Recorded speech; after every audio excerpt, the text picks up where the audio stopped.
Welcome back, guys. It's great to be here with another session for you, and I'm really excited. I'm really thrilled to have our next guest joining us because actually, and I'll let her explain a bit about what she does and what she's done over the past few years. But actually, our next guest isn't a mentor. I know it's a mentoring conference, but no, our next guest isn't a mentor, and it's just so wonderful to be able to have someone to come along and to share with us their experiences with running and setting up mentoring schemes, not just the actual process of mentoring itself. So it is with great delight and a huge amount of passion that I am pleased to be able to introduce you to Monira Ahmed. Hi, thanks, Richard. Thanks for I'm introducing going to do me. that all over again. Pants. Excuse me. It's all right. I fell over myself 2 times. It's not worth it. I'm going to have to edit the video anyway, so I might as well just chop that one out and do it again. Okay, no worries. Right, so again. Welcome back, guys. It's great to be with you again. And here we've got another exciting interview for you. It is a huge amount of delight that I'm able to introduce the next session. Our next guest is not a mentor. However, she has a wealth of experience when it comes to setting up and organising mentoring programs. And so it is with great delight that I want to introduce you to Monira Ahmed. Welcome. Hi, Richard. Hi, thanks for having me. No. Well, thank you very much for joining us today. It's absolutely fantastic. So, do you want to introduce yourself and a bit? Tell us a bit about what you do now and a bit about what you've done. Sure. Okay, so I work in the higher education careers sector. I've been in the sector for 15 years now. Actually, this weekend will be my 15th year in the sector. Wow. So I currently work as a careers advisor at the University of Central Lancashire and Preston. So I've been here about 5 years, and my remit is around supporting, advising students, particularly those who are from the School of Languages and Global Studies. I also work with, I have an international remit, so I do work with international students as well as those looking to study and work abroad. In addition to the international remit, I also have quite a strong diversity element to my role. So that includes sort of supporting students with disabilities, carers and care leavers, and also Black and minority ethnic students. So last couple of years, I've been doing some work with the BME students through sort of the careers networking event, and we're actually launching our first pilot mentoring project for BME students from this October. So it's kind of part of a wider career mentoring program that will be happening, but we're sort of looking at BME students kind of initially, and then we also do sort of peer mentoring as well, but another colleague leads on that particular aspect. So so I have a range of different hats and different roles here at UCLan. Prior to that, I was working at the University of Liverpool, and I actually started my career running a diversity mentoring project, which was a collaborative project between University of Liverpool, Edgehill University, Liverpool John Moores University, and Liverpool Hope University. So that ran very successfully for about 7 years, and I also did a sort of a pilot mentoring project for international students as well, and a range of other projects. So very much around running different projects and careers advice and guidance and working with employers as well. In addition to being a careers advisor, I'm also a blogger. So I have my own careers blog called everythingcareers.wordpress.com. So I write about different things to do with kind of careers, diversity, international stuff. I mean, I've always had a passion for writing, and I just decided to set up a blog a couple of years ago and just write about things that interested me, things that I'm passionate about. So yeah, that's a little bit about me and what I've achieved and what I've done so far. Wow. And yeah, happy anniversary for 15 years. Thank you. It's gosh, you've done so much. You honestly have done so much, and that's what I love about you. Whenever we communicate, actually, I just learn something new about you. And that's great to hear. Yeah, no, I really enjoyed. So many different folds and wealths of experience, and it really is so wonderful to hear about someone that's got that passion for helping young people continue into higher education, and then taking that beyond it as well. And it's so important. It's really clear, from what you've been talking about. So let's start by thinking about what does mentoring actually mean to you?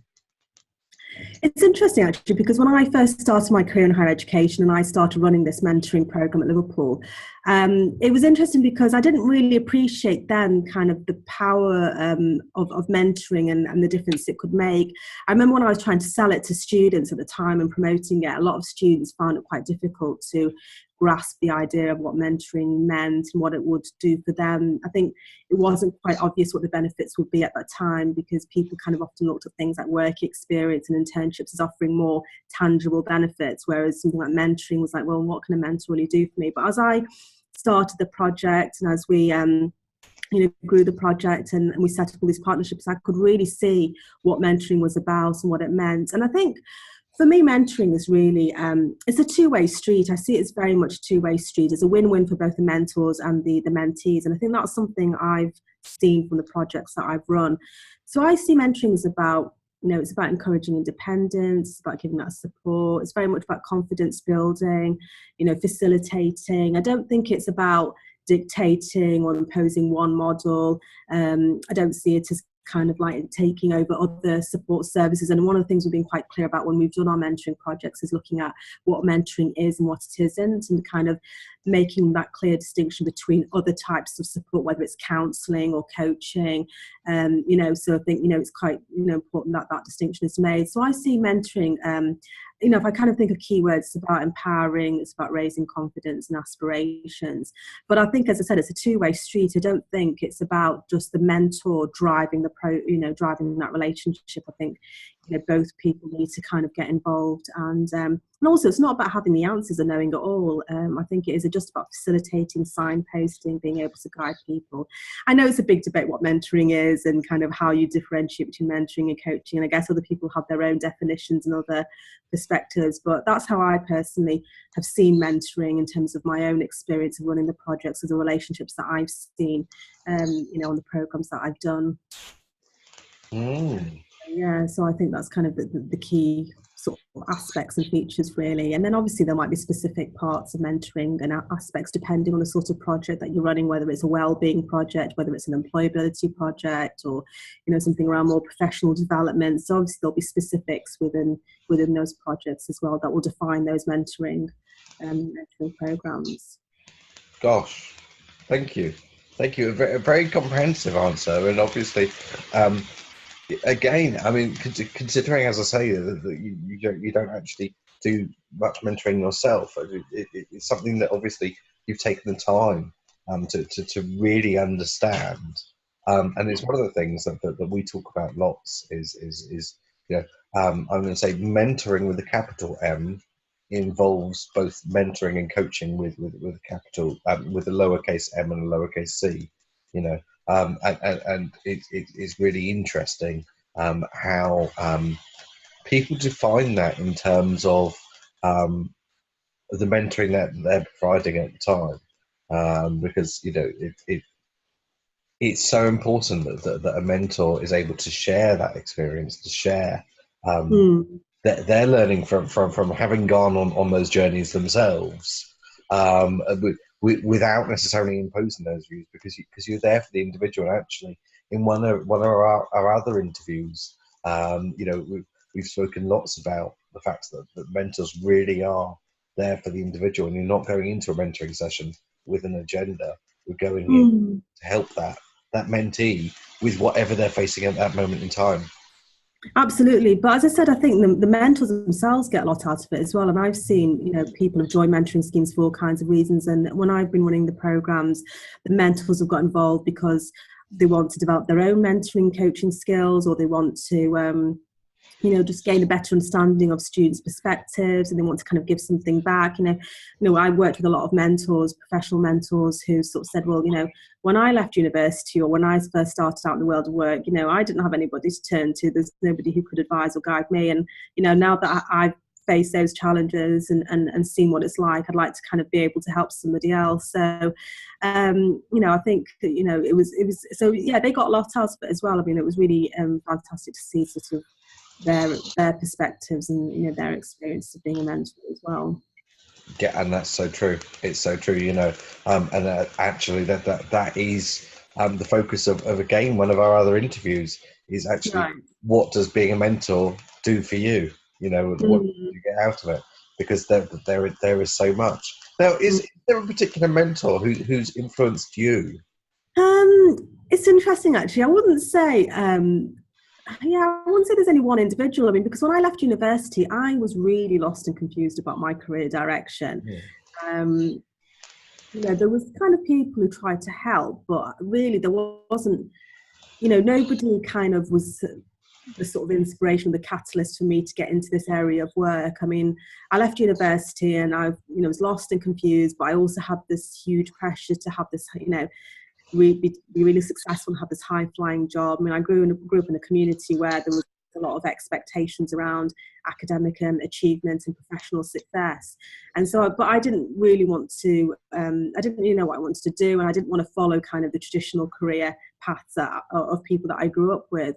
So I think the reason I became so passionate about mentoring is because I think I would have benefited from that and support myself when I left university, like a lot of people often say to me. So, throughout my career, I've had people who've inspired me or maybe motivated me, people that I've worked with, bosses and, people in positions of influence. But yeah, I wouldn't say there's any one, particular mentor. But as I said, because I didn't have that, when I left university and I was really confused about my career direction, I am sort of very keen that other people have those role models, those networks of support, people that they can turn to, because I can see the value that it brings, really. Yes, and it's so true. It's so true. And you've obviously over the years been involved with setting up and running a number of different schemes. So do you want to just share with our audience a bit about how you I'm going to say how you ran them, a bit about how the schemes ran, so that they can understand, I'm going to say some of the differences between them, I suppose. Okay, sure. So the first project that I ran, as I said, that was my first role in higher education, and it was a collaborative project between 4 Northwest universities, and it was a diversity mentoring project. So it was called the Outlook Programme, and that was set up to support. Initially we were supporting Black and minority ethnic students and disabled students, and then later on we expanded to mature students and also those who were the first in their family to go to university, because we had quite high numbers of students who fell into those sorts of categories from some of the local universities. So the aim of that project, as I said, it was very much around supporting the widening participation remit. And when it was first set up, it was addressing the high unemployment of BME and disabled graduates in comparison to their white and non-disabled counterparts. So kind of the destinations figures were showing that actually they were twice as likely to be unemployed in comparison to their counterparts. And one of the issues, I think, was around the fact that it was lack of confidence, role models, and other barriers within sort of other barriers that they faced, really. So it was kind of addressing that, really, and providing them with mentors from different professions and different sectors to provide them with that support.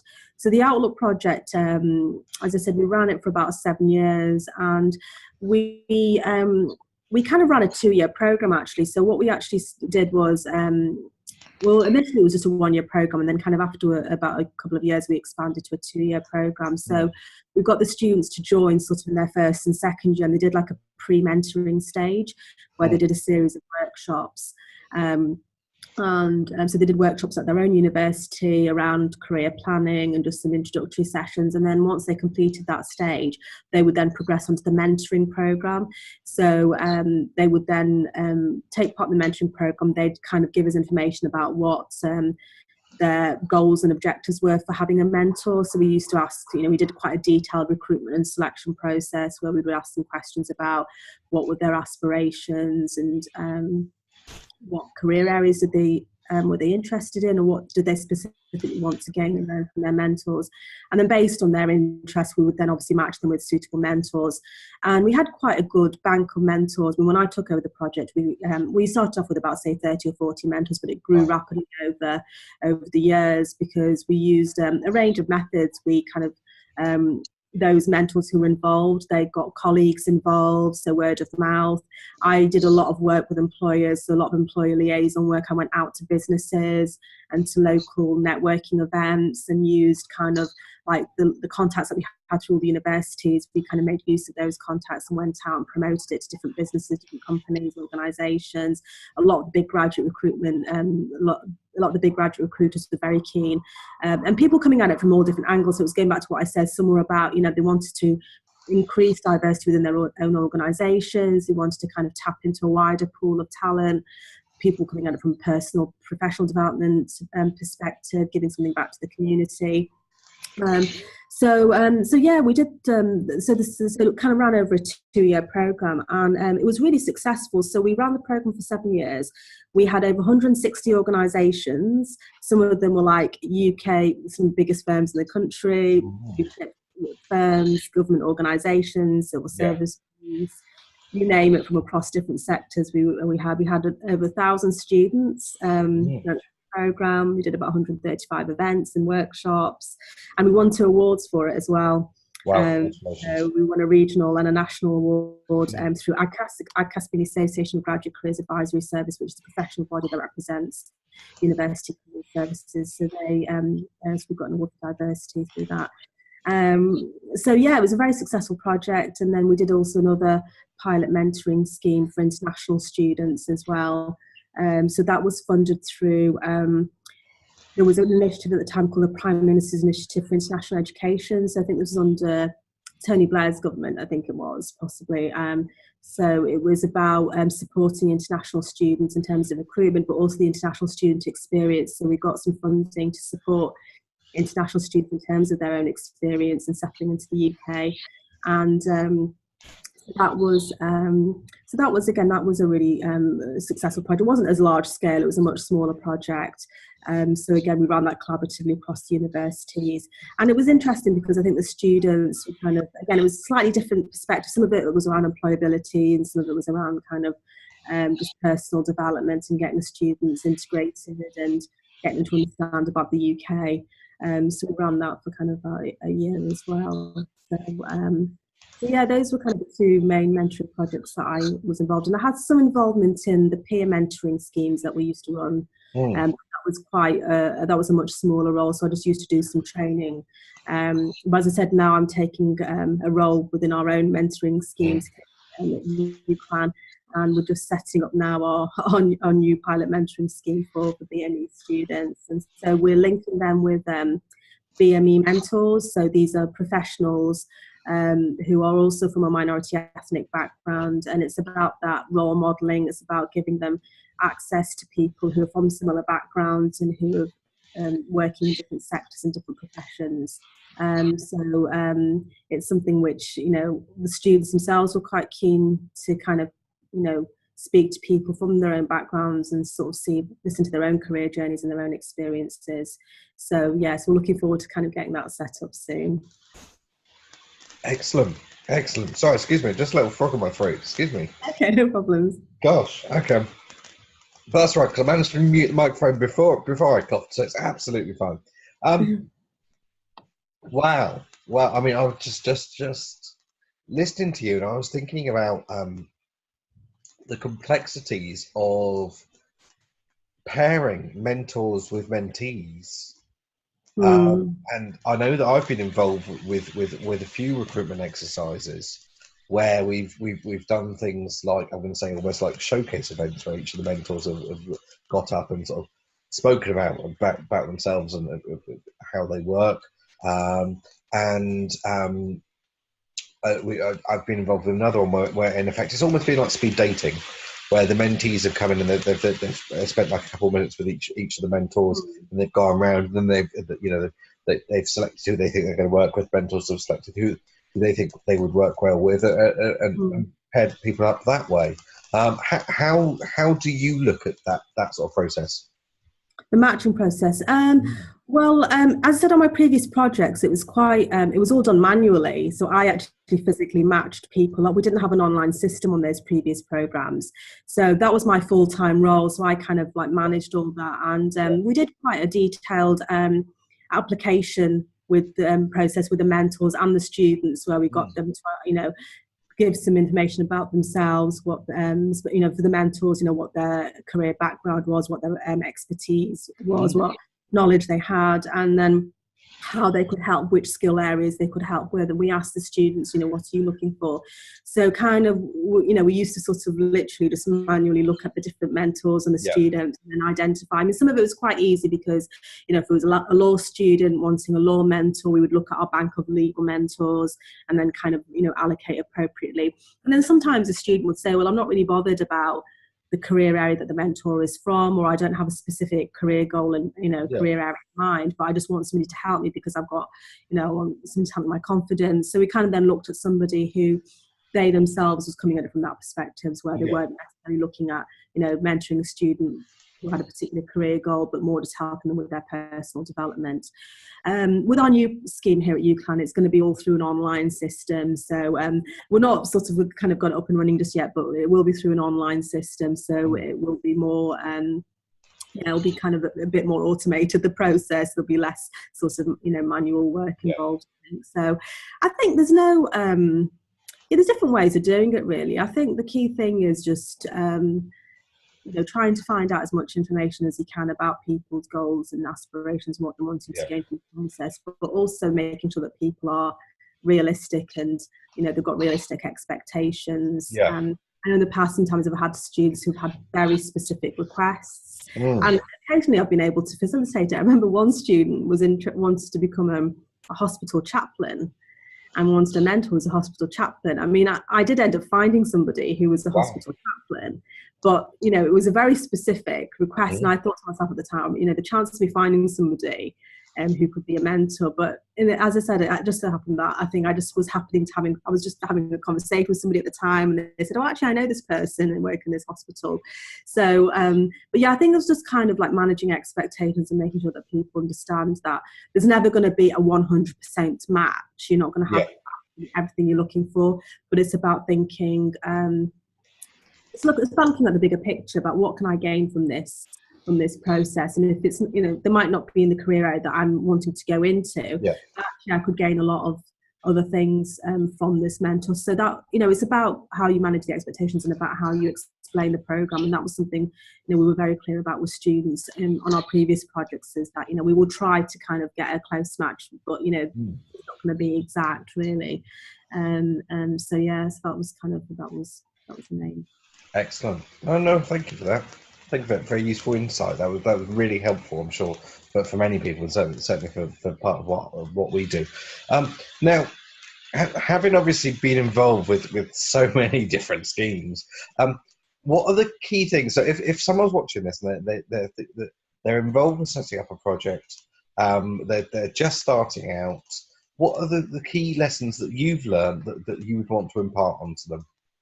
Okay, so I think from my experience of running mentoring projects, I think it's like with running any project. If you are from a project management background, and if you kind of understand the principles of running successful projects, I mean, some of that obviously would be applicable to running a mentoring program. I'd say there's probably 6 or 7 key points I think are relevant for a project to be successful. I think first of all, having a defined purpose and structure. I think it's key to sort of really be clear about what it is you're trying to achieve with the project. What are your specific goals? What do you want in the mentees to get out of this project? Is it around sort of employability, or is it more kind of pastoral well-being? What is the kind of the actual purpose and structure as well? Kind of how are you wanting it to run? Is it going to be an online program? Is it going to be more face-to-face? Do you want people to do you want to kind of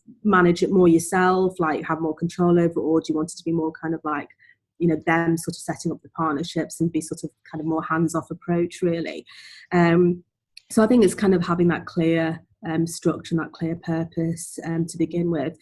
Being relevant as well to the needs of the participants. I mean, what are some of the issues facing the particular groups you might be working with? So, when we started working with BME students, we conducted a survey with a group of students. We were asking them about their specific needs, what were some of the issues that they felt were key for them as BME students trying to get into the job market. So, I think kind of doing sort of that initial needs and that initial assessment and finding out as much information as you can about the groups that you're working with, whether it's if it's BME students, or it might be care leavers and carers, it might be students with disability, it might be students from other backgrounds. What are the needs of that group, and what are the issues that you need to be kind of aware of, because that'll need to inform the mentoring project, the training, the partnerships. You'll need to make mentors aware as well. So, for example, when we did the International Students Project, we did quite a lot of guidance and information on cultural awareness for the mentors. What are the issues facing international students? What are some of their cultural needs? And, if you're a student from China, how do they interact? What are some of the issues that, what are some cultural etiquettes if it's a student from India? So it was kind of raising awareness amongst the mentors as well of some of the key issues. So, and that links to the next point about, being supportive. So defining your purpose and structure, being relevant, and then being supportive. And I think training is really important. I think, and not just training the mentors, actually training the mentees as well. So I think I've come across some projects where they'll just focus on training the mentors. But I actually think you need to engage with both groups, because the mentees need to also understand what mentoring is about, what is the process, what are their rights and responsibilities, what can they do to make it work. So when we used to do my previous project, we used to run a half-day induction, and it was parallel training. So in one room was the mentors, and two of my colleagues used to run, and myself and another colleague used to run the students' mentor training. So they were both exactly the same amount of time, and then at the end they would all come together over a networking buffet, and they would get to meet their mentors and mentors get to meet each other. So I think it's really important to do training and provide support for both groups. And we found that when we did the pre-mentoring stage, before the students actually did the mentoring program, we found that was really good, because they were much better prepared for having a mentor. They were much more engaged in the process. They just kind of understood a little bit more about, well, how can a mentor help me? What can I actually discuss with my mentor? How can I make this relationship work for me? So I think that was quite a good introduction to the program that we did on our previous projects. So flexibility is absolutely key, I think, in terms of, you need to, whilst you need to have a structure, you need to have a general outline of how the project is going to run, but there's also needs to be flexibility within that, because, how are people going to communicate with the best one in the world? Face-to-face meetings, as beneficial as they are, people can't always meet up face-to-face. Yeah. Employers are very busy people, professionals, they've got, jobs, businesses, and, other things, and students as well. So you need to kind of allow people to be flexible in how often they communicate and how they communicate. Face-to-face, as I said, is ideal, but then sort of encourage them to use other means. And obviously now we've got, online means are more, people using more online means now. You've got Skype and, web chats and things like that. So I think, introducing that flexibility in how people communicate and how often they communicate as well. And, if they can't attend an initial induction or training session, how then can you, for example, when we used to run our inductions, obviously not everybody could make it. People were busy, had meetings.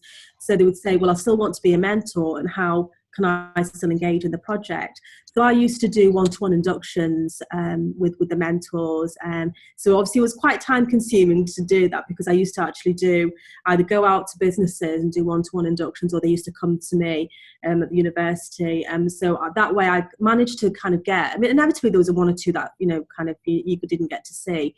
But, I'd say about at least 98% of people we got to do an induction training either through the main event or through like, you know, one-to-one. So we did introduce that flexibility. So yeah, it's just looking at other ways people can access induction training. And now, you know, you've got online training that you can provide. You can provide resources through like a website or, and the other thing is looking at effectiveness as well of the project, you know, monitoring and assessing, and how do you evaluate the effectiveness, and, you know, through case studies.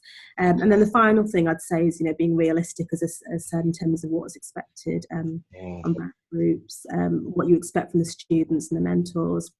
But I'd kind of like to say also, I think don't underestimate. If you've got a system, an online system that's running everything for you, then that's fine. But if you're doing it manually, don't underestimate the administration that is required to run these sort of projects. Because honestly, it was I mean, for me, obviously that was my full-time role in my previous job. But you can imagine running across 4 universities. It was, you know, there was a lot that went behind the scenes. So don't underestimate how much, you know, there is to kind of, you know, how much, you know, administration is required to run a project successfully. So if you are looking at running a very large scale project, and, you know, think about sort of admin support and systems and things like that, because that is key to making it run successfully as well. And being able to track the partnerships, being able to monitor the actual relationships and how people are getting on, and things like that, having an effective system in place. Excellent. Wow, what a comprehensive list. That's almost feels like an idiot's guide to setting up a mentoring program. So thank you. My goodness me. I know that the audience out there are going to love this, absolutely love this. So are there any particular mentoring stories that you'd like to share that stuck with you?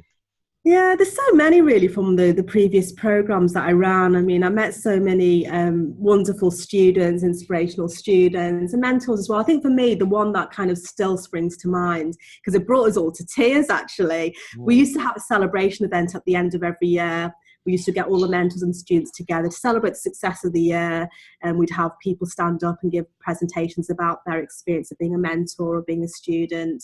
And, you know, we used to just get, you know, everybody together over some food and drinks.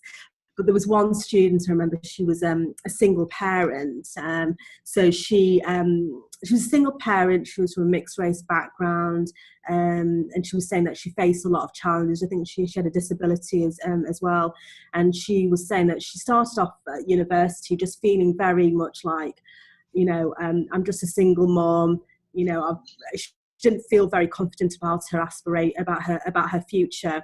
And I think because she just didn't, she kind of obviously came from a background where, you know, maybe she wasn't expected to go to university, she wasn't expected to maybe kind of achieve. And so I think she kind of had that, she had that instilled in her, which was obviously a shame really, because she was a, you know, wonderful student, really talented, but she just sort of said, you know, and she openly said, you know, I thought, you know, she'd say, you know, what can I achieve? What can I do? I'm just a single mom and I shop at the local Quick Save, and, you know, what can I do, you know, in terms of my future? So she joined the program, and we paired her up with a mentor who was like a senior police officer, because she actually had an interest in, I think she was studying like criminology at the time, but she had an interest in going into, you know, sort of either policing or, you know, something kind of related. So she got paired up with this senior police officer who was actually the deputy chief constable at the time in the local police force. Gosh, wow, she stood up on the stage and she just absolutely blew everybody away, because she was just it was so heartfelt what she said. She said, you know, I've really grown, she just said, over the last few months, I've really grown in confidence. You know, having this mentor has just meant the world to me. It's really inspired me. It's really motivated me. I'd no longer see myself as just, you know, a single mom who shops at the local Quick Save, you know. And she just talked about all the things she'd learned, and, you know, the confidence she gained, and how she saw herself in terms of her future career. And the mentor himself, he was just, I mean, he wrote a lovely letter to me actually the next day, just saying, you know, how touched he was by her speech, what she gained from it. And he said, look, I've gained from this as much as she has. Yeah. You know, it's been great. It's been wonderful to see her grow in confidence. So I just think, I mean, for me, I think it just, everybody kind of went away from that event thinking that's what mentoring is about. That in essence sums up what mentoring is, the power of mentoring, the difference it makes. Because I said, you still have story. Yeah, she just, you know, I mean, there's no reason why she should have felt like she did. She had everything to. She had so much to offer. She's very confident, very bubbly, very sociable student. But I said she just didn't have that confidence. Faced all these challenges, and she kind of felt that, because of her background, whatever, she was never going to be able to make it. But no, I'm not in touch with her now, but I just really wonder about her sometimes, and I really hope that she's gone on to achieve wonderful things. I'm sure she has, and I just hope that mentoring has kind of sort of stayed with her. I've spoken to other people who have done my mentoring project, and they've said to me how beneficial they found. I'm still in touch with a couple of people. But yeah, that's one story that really still sticks with me. Wow. And what an amazing story. What an amazing story. My goodness me. So we're kind of approaching time now. Just to wrap up, what do you think the future of mentoring is? I think we have a definite future for mentoring.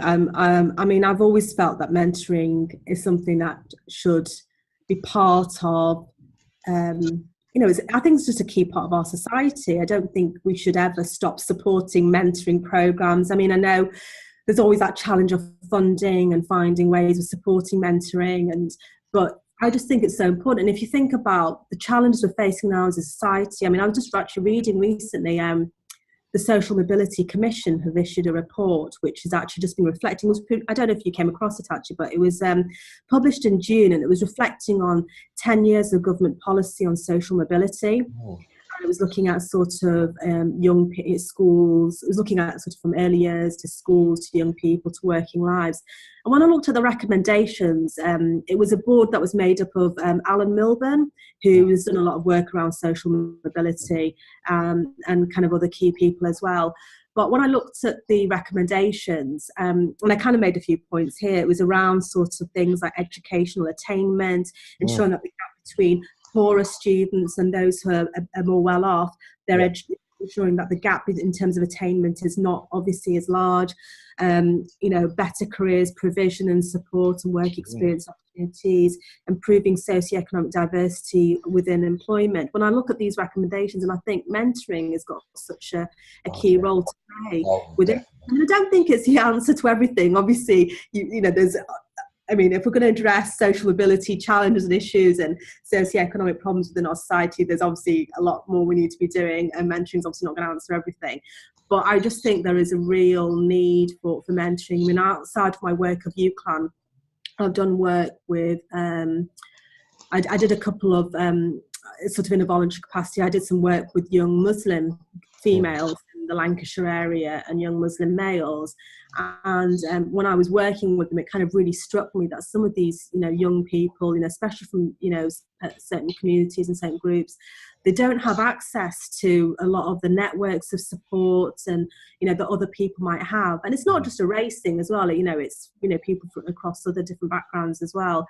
So, it's something I do see very much a future for mentoring. I hope that, I know the government and various bodies have made mentoring recommendations, and I see it and I think to myself, it's great having these recommendations, but I really hope that it's put into practice and it's not just a recommendation on a report. That I hope that there's more that can be done to support, because whether it's well-being issues, you can see rise in mental health, that idea of supporting people. I just think it is really key. I just think it's not the only solution. Absolutely. Well, Monira, it has been an absolute, genuine delight just spending time with you. It's so inspirational just listening to you talk. If people do want to find out more about you, if they want to get in contact, how do they do that? Well, my blog is probably the best way to contact me. So my blog link is everythingcareers.wordpress.com, and you can connect with me on LinkedIn. I'm on Twitter as well, so you can follow me on Twitter, and I actively use Twitter. I'd love to hear from people if anybody wants any sort of tips and advice. Mentoring is something I'm just so passionate about, and I'm just so, pleased that I can still have some involvement in it as well, 15 years on. I just see it as such a massive thing. So I'm happy to share any tips and advice and any sort of useful information, really. So I hope people can contact me. Excellent. Excellent. Well, thank you so very much for you've just. I feel like this you just keep coming out with just more and more gold every time you just share a little bit more, and it's Oh, just thank you so much. it is it's so amazing, and it's so useful. I know for many people out there, because obviously we deal with training for mentors. That's what we do. You know, the mentoring school does what it says on the tin. But Mhm. actually, I know that we're often asked for so much advice about setting up schemes, doing that selection, all the rest of it. And actually, this interview has been absolutely fantastic for that. So with sincere thanks, thank you very much. It's been an absolute delight spending this time with you. And guys, I look forward to seeing you in another interview. In a little while. All right. So thank you very much, and goodbye. Thank you, Richard. Thank you for having me. Pleasure.